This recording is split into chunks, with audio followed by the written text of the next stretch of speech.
శ్రీమాత్రే నమ. శ్రీ గురుభ్యో నమ. తదుపరి కుంభరాశి. 2025 సంవత్సరంలో ఏప్రిల్ మాసం నందు కుంభరాశి వారికి ఎలా ఉంది అనే విషయాన్ని ఇప్పుడు మనం తెలుసుకుందాం. కుంభరాశి వారికి సంబంధించి ఇదిగో ప్రశాంతంగా ఉండు అని చెప్పి వారికి ఏదైనా సరే ఒక రూమ్ ఇచ్చి ఇక హాయిగా పడుకోండి అని చెప్పేసి ఏసీ ఆన్ చేయగానే కరెంటు పోతే ఎలా ఉంటుంది, అలాంటి పరిస్థితి. కానీ కొద్ది కాలం మాత్రమే, మొదటి వారం మాత్రమే, కంగారు పడద్దు. ద్వితీయ వారం నుండి ద్వితీయార్థం వరకు కూడా చాలా అద్భుతంగా ఉంటుంది. అయితే ఉపశమన కాలం అని చెప్పొచ్చు, ఏలినాటి శని విడిచిపోయే కాలం అని చెప్పొచ్చు. రాహుగ్రహ సంచారం ఉన్నా కానీ పాపగ్రహ సంచారం శనికి సంబంధించింది, రాష్ట్రాధిపతి మీకు కాబట్టి అంత తీవ్రమైన ఇబ్బందులే ఉండవు. నక్షత్రాధిపతి కూడా రాహు కాబట్టి అంత ఇబ్బంది ఉండదు. కానీ మీరు చేసేటువంటి పనులలో తృప్తి, ఆనందము, ప్రశాంతత, గతంలో ఉన్నంత ప్రెషర్ లేకపోవడము, చాలా ఆహ్లాదంగా ఉండడము, అమ్మ ఇది కదా కావాల్సింది అనుకోవడము, ఇలా ఎన్నో రకాలైనటువంటి విషయాలు జరుగుతాయి. కాస్త ఆచితూచి నిర్ణయాలు తీసుకోండి. మీరు తీసుకునే నిర్ణయం వల్ల కుటుంబ సభ్యులకు కూడా ఏమైనా ఇబ్బంది కలిగేటువంటి అవకాశం ఉంటుంది. ఏదైనా ప్రాపర్టీ కొనేటప్పుడు కూడా అన్ని రకాలుగా కూడా తెలుసుకొని కొనండి. ఏదైనా వస్తువు కొనేటప్పుడు కూడా బాగా 1-10 సార్లు దాని గురించి చెక్ చేసుకునండి. వీటి వల్ల కాస్త ధనం వృధా అయ్యేటువంటి అవకాశం ఉంది.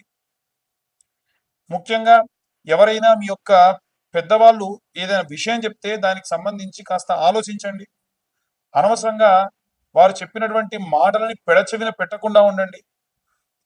దీని వలన భూమి, వస్తువు, అలాగే కొనుక్కోవాలనుకున్నటువంటి వాహనములు అన్నీ మీకు సమకూరుతాయి.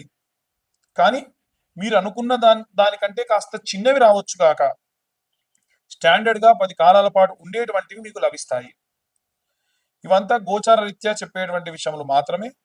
పూర్తి విశ్లేషణతో మీ జాతకం తెలుసుకోవాలంటే కింద ఉన్న నెంబర్ కాల్ చేసి మీ యొక్క పేరు, మీ date of birth, time, place పంపిస్తే పూర్తి విశ్లేషణతో మీకు జాతకం చెప్పడం జరుగుతుంది. అయితే అన్ని వర్గాల వారికి సంబంధించి ఎలాంటి మంత్రపఠనం చేయాలి, ఎలాంటి రెమెడీస్ తీసుకోవాలనే విషయాన్ని ఇప్పుడు మనం తెలుసుకుందాం. ద్వాదశ రాశుల వారికి కూడా ప్రత్యేకంగా ఏప్రిల్ మాస ఫలితాల్లో భాగంగా విద్యార్థులకు సంబంధించిన విషయానికి వస్తే, విద్యార్థులకి ప్రత్యేకంగా మనము గణపతికి ఇష్టమైనటువంటి ఉండ్రాళ్లతోని ప్రతి బుధవారము కూడా నివేదన చేసి, వీలైతే తేనెతోని పిల్లలకు ఆ యొక్క మోదగములు కానీ ఉండ్రాళ్ళు కానీ తినిపించండి. ఈ ఏప్రిల్ మాసంలో విశేషంగా ఉగాది తర్వాతకి రామనవమి, అలాగే 14వ తారీఖు నాడు ఈ యొక్క మేషరాశిలోకి సూర్యగ్రహ సంచారం, దాన్ని మేష సంక్రమణం అంటారు. అలాగే హనుమత్ జయంతి, ఆ తర్వాతకి నెలాఖరున అక్షయ తృతీయ ఉంది. కాబట్టి విద్యార్థులకి ఇలా చేసిన తర్వాతకి ఆడవారు ఎవరైతే ఉంటారో వారు ప్రత్యేకంగా ప్రతి దానిని కూడా పూజనీయంగా చేయడం మంచిది. అంటే మీరు వంట వండేటప్పుడు వీలైనంత వరకు స్నానమాచరించే చేయండి. వీలైనంత వరకు కాదండి, ఖచ్చితంగా స్నానమాచరించే మీరు వంట చేయండి.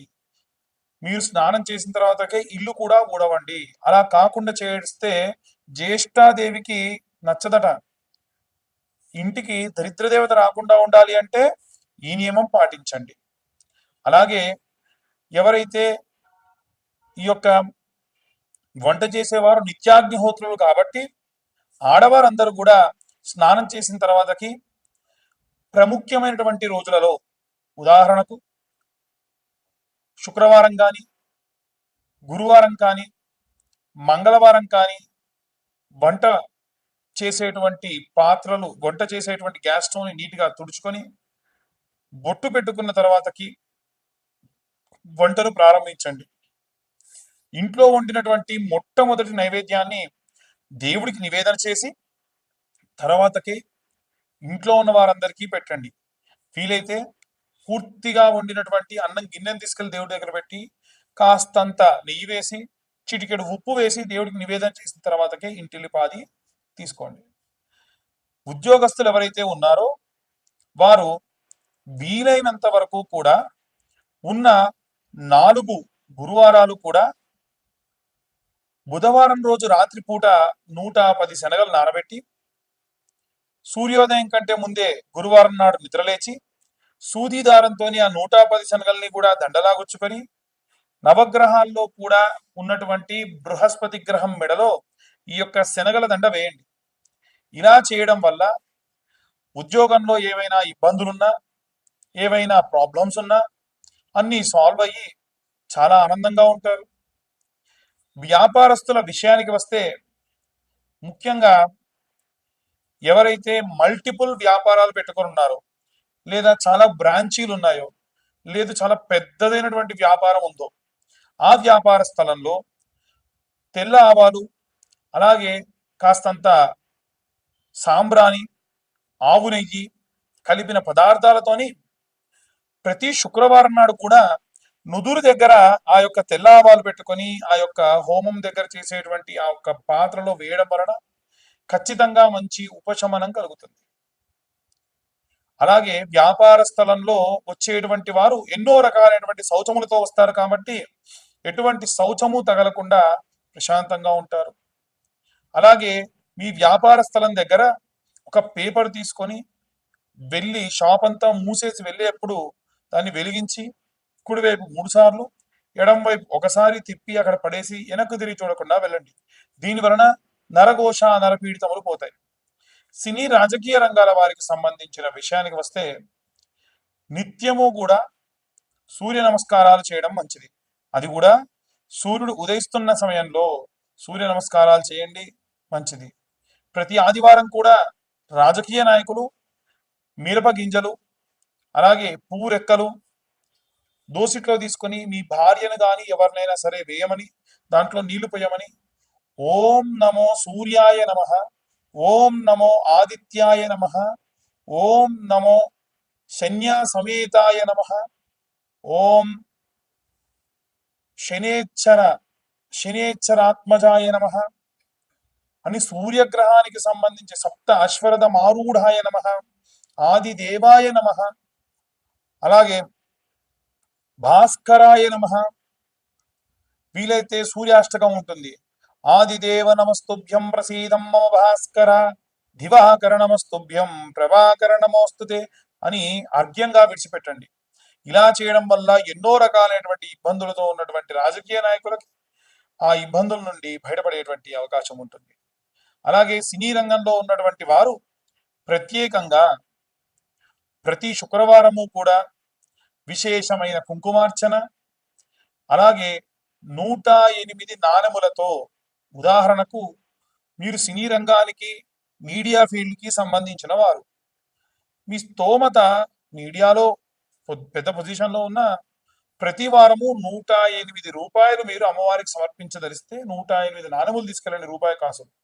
ఒక్కో అష్టోత్తరానికి అమ్మవారి దగ్గర ఒక్కొక్క నాణెం పెట్టండి. ఒకవేళ మీ పరిస్థితి కాస్త మెండుగా ఉంటే 5 రూపాయల నాణెం పెట్టండి.